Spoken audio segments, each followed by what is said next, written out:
it's a Darren Bousman movie. There's violence, there are guts that get ripped out, there are people's eyes that are pierced. I mean, it's got that in there. I think the older I've gotten, and now that I've had kids, my gore has stopped becoming a gimmick to me, which it used to be. It used to be a gimmick where I would use it to just be like, can I do the grossest thing? Mm-hmm. Now I think the violence serves a purpose in the story.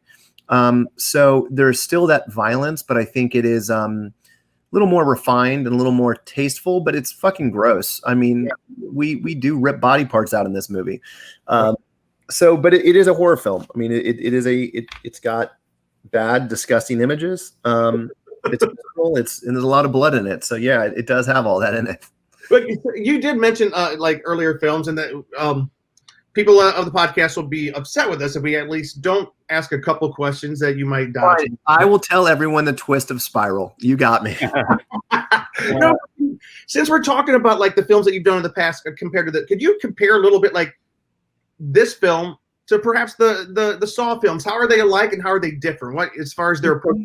So this is crazy. They're completely different from every aspect of them. So, when you do a movie like Spiral, you have an abundance of time, and not that we have enough time to shoot the movie. You always want more time, but with Spiral, I think there was a 7-week prep, and then there was like a 45-day shoot.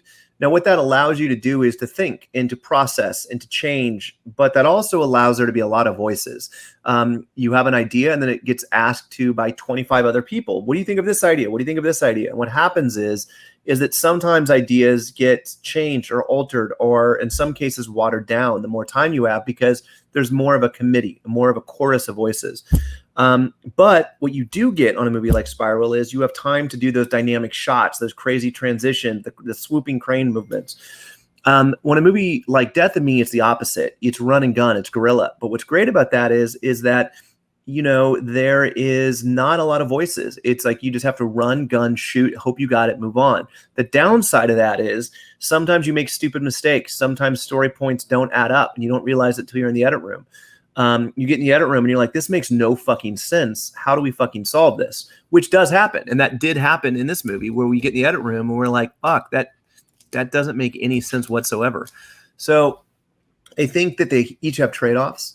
With a movie like, Spiral, there is a lot of weight on it because you realize it's a huge franchise, and there's Chris Rock and there's Samuel L. Jackson and Max Minghella. When a movie like this, you're starting at the ground. There is no built-up fan base. There is no expectations. It's its own thing. So they're literal polar opposites from a filmmaking experience for me.